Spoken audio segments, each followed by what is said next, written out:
a reason to be concerned and alarmed. I think it's not something that's going to go away with Trump. I think that Trump will be starting his own TV station, his own social media platform, and his own political party. And I think it will soon become bigger than the Republican Party. That's my prediction.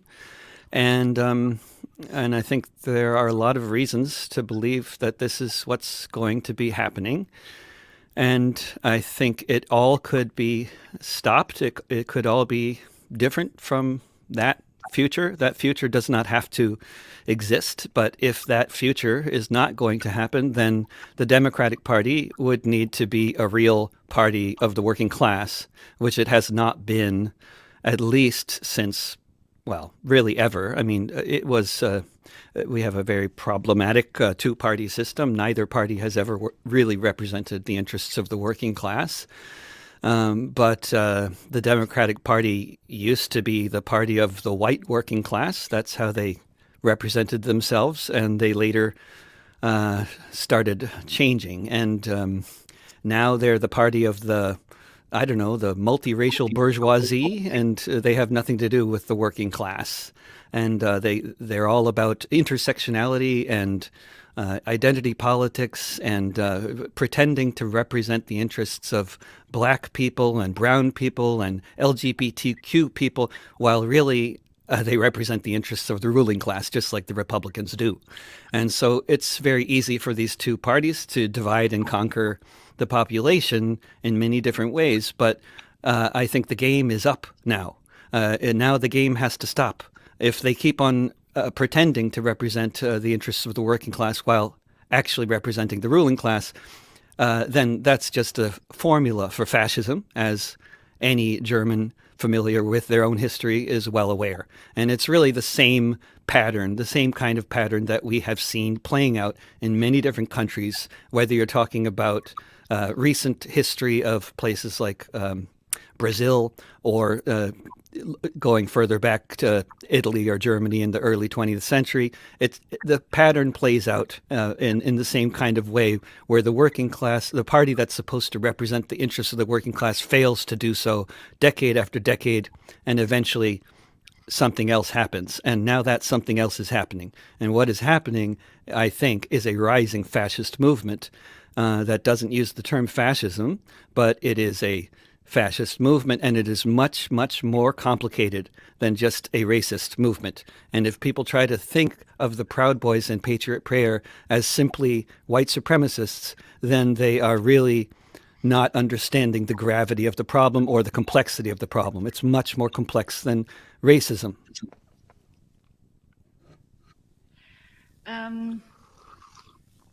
Diese ganzen Probleme werden natürlich und logischerweise Well, all these problems einen massiven go along with a fight against communism, with a Red Scare in the United States, an irrational fear of everything that seems to be socialist or anything that is even just social. You, as a left artist who represents this, what is social, who represents an anti-capitalist left position, how has your situation changed over the last years? And of other artists who think along similar lines like yourselves, have you gotten under pressure in certain regions? Do you still have the opportunity to perform? Are there no-go areas now for left artists in the United States? I think it's very complicated and strange and maybe difficult to understand. But I believe it is a fact that if Bernie Sanders had been the candidate for the Democratic Party, that could have taken the steam out of this rising right-wing movement, which seems so strange to say that a Jewish socialist could actually have that impact on a rising right-wing movement. But I believe that would have been the case, because I believe that this movement, which you could say it began a long time ago, or you could say it began in the early 90s, or you could say it really picked up steam after the global financial crisis with the Tea Party, what they called the Tea Party. But this movement is responding, whether they know it or not. The movement is responding to the widening class divide in this country. It is an effort to respond to this divide, and I don't think it's even fully conscious of the fact that this is what this movement is. But I believe that's what it is. And if the rent had not doubled in cities like mine over the course of the Obama presidency, which is what happened, then I don't think there would be nearly so much anger at the Democrats as there is. But the fact is that the Democrats have been presiding over the increasing impoverishment of this country, just as the Republicans have. And this has been going on since the early 1970s. Du hast eben schon Portland erwähnt. Earlier, you mentioned Portland as being the site where, over the last years, which has become more important also with regard to street credibility. It achieved a lot of attention, because here we're dealing with a city where we're dealing with an accumulation of protests and protest movements. Now, when it comes to Portland, what's the mood like in the city ever since the election? What's the mood like in the movements and grassroots movements amongst those people who took to the streets and are taken to the streets? Would part of them say, we've got the lesser evil, so let's stay quiet now? Is it a mood where you go for new goals, or would people be hesitant and wait for things to unfold? I think what's been happening in Portland is a complicated phenomenon. There are different reasons why Portland has been really one of the main centers of activity in the United States since last May. And one of the reasons is the history of Oregon as a white homeland, and the history of institutional racism in Oregon. That's part of the equation, part of the thing, because in Portland, unlike in many other cities, but in cities like Portland and Minneapolis, especially Portland and Minneapolis, since the 80s, there has been open conflict between the far right and the left. Both Portland and Minneapolis were centers of far right activity since the 1980s.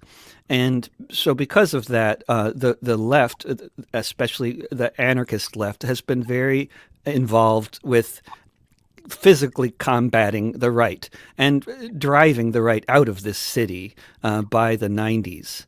Largely, they left.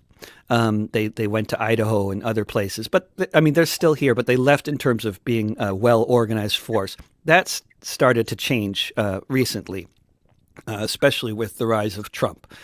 The right is now very active, as well as the left around here. And I think that's part of why there's all this open conflict. But also there's a long history of horrible police brutality in this city and horrible police racism, and the incredible amounts of brutality that the police have shown since last May has been a big part of why there's been so much ongoing protest.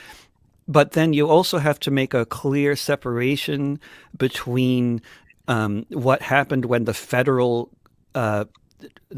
agents, I don't know what to call them, the federal police agents from different agencies that Trump sent here during the summer for several weeks. That was a period when you saw thousands of people coming onto the streets every night, and that was because I think a lot of the people who came onto the streets then were basically supporters of the Democratic Party and opponents of Trump. Whereas what you saw before and after the federal troops were here were generally quite a bit smaller protests, but often still quite large, but usually a bit smaller than the ones that were here, that were happening when the federal troops were here. And that is, these protests are more people who are opposed to the two-party racist, institutionally racist capitalist system. But even within the ranks of those protesters, there are divisions between those who only want to focus on racism and those who want to focus on a broader agenda because race is part of a broader agenda in the view of many people. Okay. Soweit, David. Well, that's fine, David. We want to hear your music and want to listen to your music.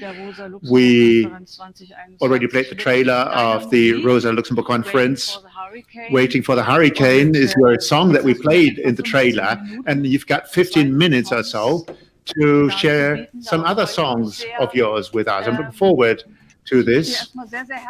I want to thank you very much. I wish you all the best for your fights to be fought in the months and years to come. And I hope that what we wanted to do for such a long time, to meet live in Berlin, that this is going to happen soon, so that you can play and perform in front of a large audience. Until then, I wish you all the best. And I'd like to open the floor for David Rovitz. Thank you. Just get set up a little here. Yes, I would have loved to be there live, and then I wouldn't have been late on the stage.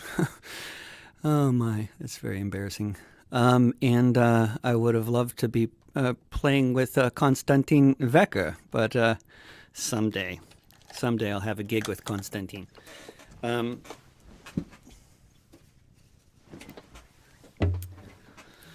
So I'll do a song I wrote. I'll start with a song I wrote just a few weeks ago. We had 4,000 people die of COVID on Wednesday in the United States. And while the siege on the Capitol was taking place, 4,000 more people in this country died of COVID. And that's, I think, pretty much every day. We're up to like 4,000 a day. And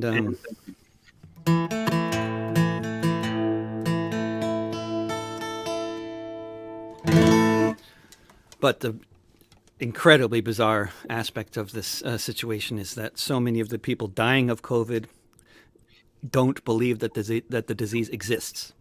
And that seems amazing on the face of it at first. But then when you look at how the government and the media have systematically been lying to the people in so many ways for such a long time, then I think it is no surprise that there are people who just don't know what to believe.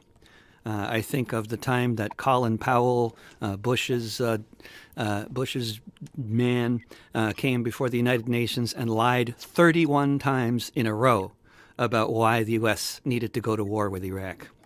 And many of these people are veterans of the military, and they're very upset.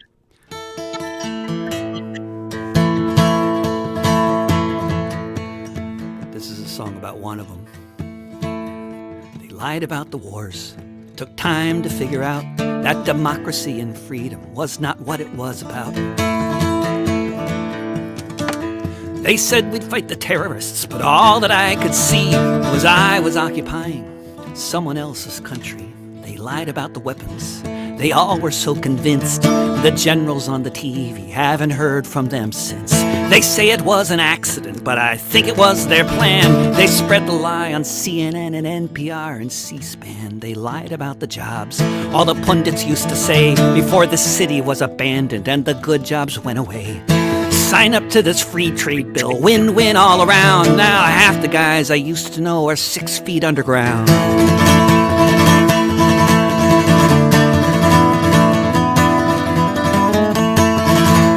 Lying is all they seem to do, looking at us on TV. They pretend they care, but it's all about the money, which anyone can tell if you have half a brain. Why I should believe them now, it just seems insane. Talk turned to the virus, what we all stood to lose. I was not the only one who thought it was fake news. I just went about my life like I normally would do. So maybe I'll catch a cold, I thought, or a little flu.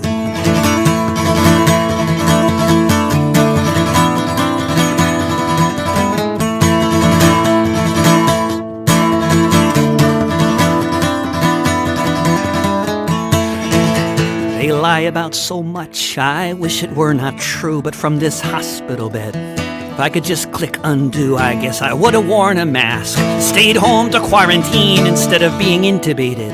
Hooked up to this machine, you can say that I'm an idiot. Maybe, I don't know. But before I take my leave, before I have to go, before they stick me in a box with quarters on my eyes, there's lots of blame to go around here, and I know where it lies. They lied about wars. So that's one song I wrote recently, and you might mute your mic on the other end there, Suzanne or whoever's there. I could mute it for you, but I'm hearing it, so I imagine other people are. I don't know how it works, but maybe nobody else hears it other than me. That's fine.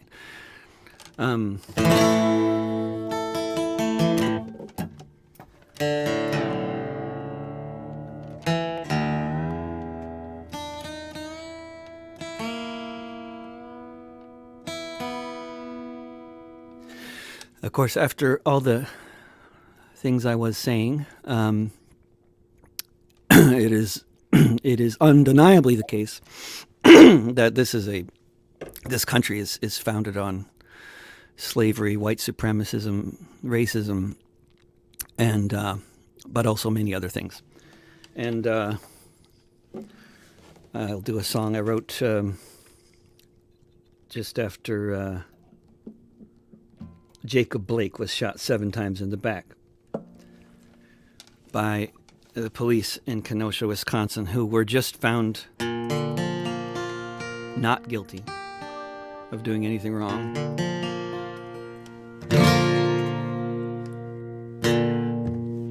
Jacob Blake was walking to his SUV. Alton Sterling was selling DVDs. Eric Garner had just broken up a fight. Breonna Taylor was asleep in the middle of the night.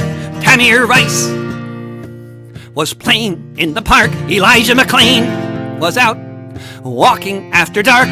Dominique Clayton was sleeping in her bed where she was shot by a cop in the back of her head. Say their names. Say their names. Say their names. Say their names. Walter Scott was driving to a store. Betty Jones was answering her door. Philando Castile was driving home with his girlfriend. Anthony Hill was naked on the grass when he met his end. Edsel Ford was walking in his neighborhood. Michael Brown was blown away just standing where he stood. Kendra James was shot to death at a traffic stop by yet another unaccountable killer cop. Say their names. Say their names. Say their names. Say their names. Atiana Jefferson was playing a video game with her little nephew. Gunned down just the same. Oscar Grant was celebrating the new year, handcuffed when the shots rang out that everyone could hear. Eric Reason pulled into a parking spot. Not long after that was when he was shot. George Floyd was just shopping in a store. Micah Xavier Johnson thought he was still at war. Say their names. Say their names. Say their names. Say their names. Say their names.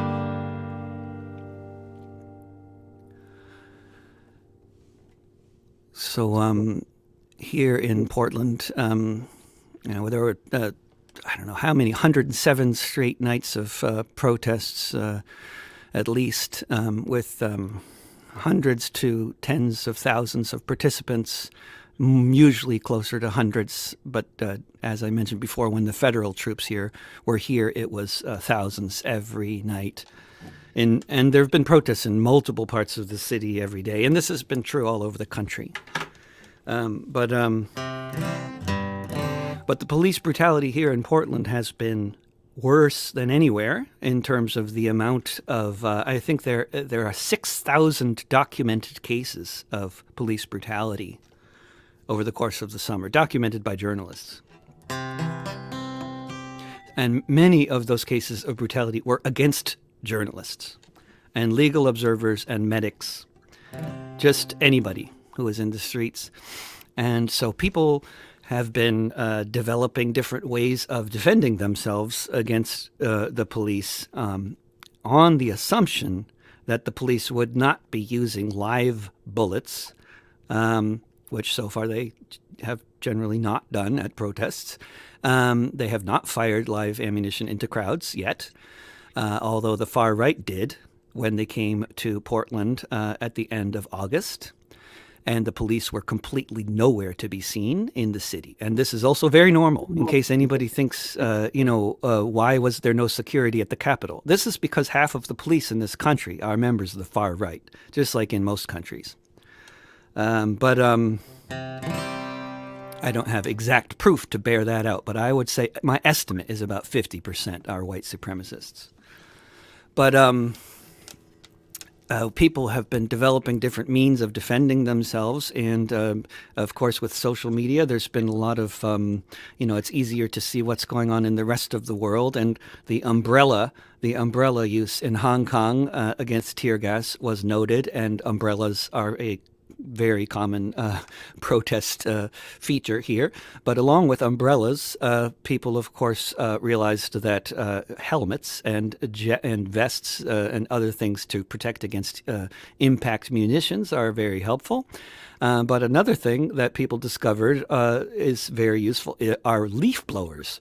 And many of us living in urban environments really hate leaf blowers because they are very noisy and they're very polluting, and they're usually run on gasoline.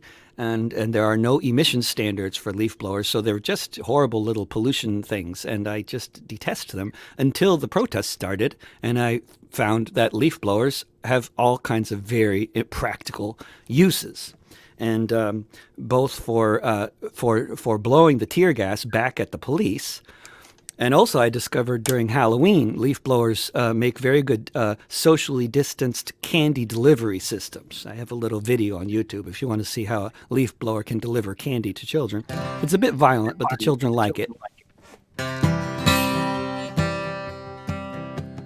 It's been 2 months now since that cop took a knee, like a knee upon the neck of a whole society.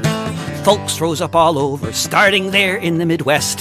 The National Guard came in upon the governor's request. Whenever people took the streets, riot cops attacked, shooting folks in their faces and their backs. Flooding streets with tear gas, see how the people stand, with masks upon their faces and leaf blowers in their hands. There have been drive-by shootings and weaponizing trucks that the death counts what it is so far is partly up to luck and partly up to barricades used to block the way so folks might live to fight another day. That is if they're not killed by agents of the state like the ones who came to Portland to make America great, to face a rainbow nation that says screw your white homeland, with masks upon their faces and leaf blowers in their hands. As they kidnap people off the streets here in the global north, as the tear gas billows, the poison belches forth, as those who would be dictators make their power play, as people from all over town face them down and say, we don't want police, a better world can be built. Perhaps it starts with someone's hand upon the hilt, making tornadoes out of tear gas. Maybe not what Mama planned, with masks upon their faces and leaf blowers in their hands. It's been 2 months now since that cop took a knee.